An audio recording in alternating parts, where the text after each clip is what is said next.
Thank you, President Seligman, for those stirring remarks. This is always a very, very special day, and I think it's important that we take care of first things first.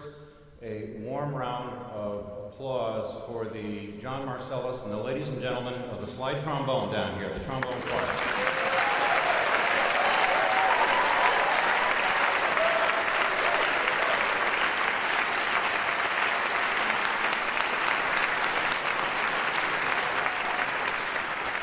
Now, most of you trombonists here in the back row, at some particular point as the speeches get a little long, I know you take out things to read and put them on the music stand. I want you to understand that we can see everything that you can read. There's an old adage in the conducting profession that says, just as every upbeat prepares a downbeat, every downbeat also prepares an upbeat. And today we commemorate your history as evidenced by your academic achievements, your diploma, and of course we celebrate your possibilities, your next frontier. This ceremony, in a sense, seals your history to your possibilities. We celebrate this occasion in one of the world's great spaces.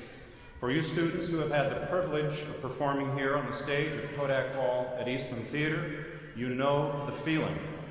This place is filled to the brim with so many inspiring musical memories. Every time you were here on stage, you came in here loaded with history, and you set out to achieve possibility, to hit music's sweet spot with every performance. And I can think of no space that so richly melds history and possibility. In conceiving this space, George Eastman surrounded us with rich and inspiring historical reminders. But it was perhaps his insight about what the future might hold that was particularly visionary. He wanted a place for concert music, yes, but he was the consummate multimedia man. He saw that somewhere down the line, visual media would influence and shape our culture, our habits, our tastes, the very substance of our art, and indeed our communities. So he built this place not just for concert music, but for film, for music with film, for dance, for opera, and for musical theater. In this room, we can almost feel the ambitious, restless spirit of Mr. Eastman, one of the great Imagineers of our time, who believed in the value and the nature of creativity, of fantasy. And when you stop and think about it, we in the music world, and indeed the art world, that's what we do. We create fantasy. But we do it with history. Mr. Eastman believed in history and possibility. But history and possibility form only two legs of the tripod.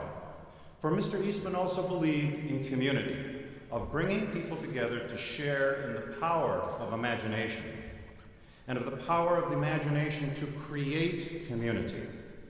He believed that in all of us there's a very strong desire to engage and to interact. From both a philosophical and a business perspective, this was a brilliant perception. He knew that photographers, for example, had the great benefit of creating community with their pictures. But what would happen if everyone had the power of the photographer's imagination in their own hands? What would happen if everyone could create their own set design and create their own community with images? So when George Eastman and Kodak came out with that little camera in the late 1800s, it unleashed a torrent of pent-up public imagination, bonded families together via the photograph, created whole new communities. So now you could take a picture of your family at Niagara Falls or Yellowstone Park or Mount Rushmore, and then you could have it developed and then put them on your mantle in your home in Fairport or Atlanta or Des Moines or Seattle.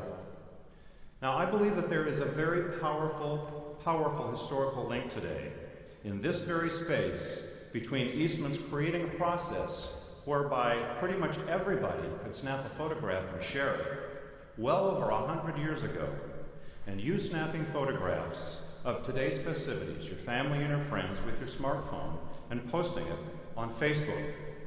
I've often wondered this week if Mark Zuckerberg, one of Facebook's founders, ever thought whether Facebook would in fact exist without Mr. Eastman's little Kodak invention, as Facebook's public offering this week generated billions in capital. For us, yes, I believe there is a very real historical link between your legacy as graduates of the School of Music that bears Mr. Eastman's name and Facebook, a medium that allows you, among other things, to post pictures of yourself and your friends and family, to create whole communities, history and possibility. A couple of days ago, someone, of course, asked me, as we were talking about the new public offering of Facebook, they asked me if I considered Mark Zuckerberg a fundraising prospect. And I thought, yeah, fat chance. But then I thought, what would Facebook be without George Eastman? So I decided to go out on a limb, and I decided to write Mark Zuckerberg a letter. And in this package, I have Betsy Brayer's book, which is a biography of George Eastman. My assistant, Barbara Brown, who can usually find needles in haystacks, couldn't find his address, so we just addressed it Mark Zuckerberg, CEO, Facebook, Palo Alto, California.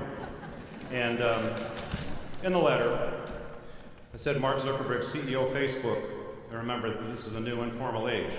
I said, yo, Mark. Please find enclosed a biography of George Eastman. The parallel between Kodak and Facebook is fascinating. Love to chat with you about our school. Cordially, Doug Lowry. Should I send it?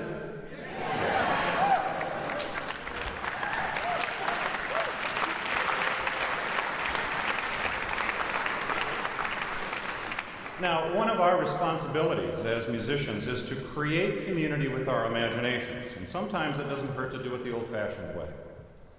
Recently, I took up some old-fashioned letter writing by hand with a fountain pen in aquamarine ink. The source of the letters and the fountain pen and the aquamarine ink stems in part from me attempting to preserve one of my own fond memories. My grandfather, who was from 1933 to 1962 the president of what is now Dakota State University in Madison, South Dakota, was a notable man with a shock of white hair and a very balanced temperament, which I believe served him quite well in dealing with my Mack truck of a grandmother.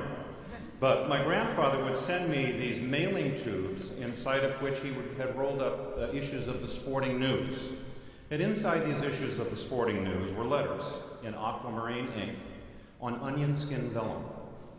And the notion of taking pen to some good paper perhaps forced me to slow down the progression of my thoughts, maybe so I could create a more genuine sense of community with whom I was writing, and maybe put a different spin on my communicating, other than if I were just tapping things out hastily on a computer in the form of an email.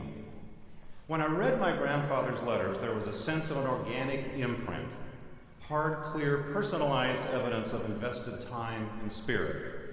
Thoughts written down personally on a sheet of paper bear a uniqueness of character. So maybe it was this character of community that my grandfather created, the ink and the onion skin vellum, that I remember. Now, I know that emails are frightfully efficient, but there is an Orwellian sameness, I think, about the way they all look, as if we all went to the store and purchased our letterhead from Microsoft Outlook. Yes, there are those who will say, but it's not what a letter looks or feels like, but what you say. But if that's true, then why doesn't every pianist or violist just play a mass-produced instrument? After all, that's how you play it, not what it sounds like. Well, I'm not so sure about that. While I remember those letters from my grandfather, I remember less so the issues of the Sporting News. My grandfather knew that I liked sports, although I never did particularly well in them. I was the kid who always got assigned to right field in Little League, and for those of you who played Little League baseball, you know what that means. I dabbled in baseball, wrestling, and football, and did, I was pretty mediocre. But one of the lessons I learned in sports, of course, and this is something we learn in the arts, of course, is humility. Because at some particular point, I took the ill-advised step of taking up golf. And this is an unfortunate but true story. It was at Griffith Park, one of the Griffith Park courses in Los Angeles during our Southern California days. It was very hot and steamy. And I was what I called foursome fodder. Clearly in the morning they had a foursome and somebody canceled, so somebody said, let's call Doug. And they did. And for a good 13 holes of golf, I held up the rear. I think I got 2 of my drives on the fairway. But about tee number 14, I decided to try something different. I thought, why don't I try a little Zen? One of the gentlemen in our golfing party in the foursome was a very large man, balding pate, and he was sweating profusely, and he was preparing to put his ball on the tee to tee off, and I decided off to the side to take a couple of practice strokes. And I did my Zen, and then I took a huge stroke, and in one of those moments that you realize, oh no, what did I just do? I realized that I had scooped up a divot the size of a toupee that spun through the air like a frisbee, and just as this gentleman put his ball on the tee, it hit his head and it stuck. And of course he stood up with this sod hanging down in his face and he said, "Did we really need to bring you along?" In any event, my grandfather knew that I liked sports. I don't think he knew that I just shouldn't come near them.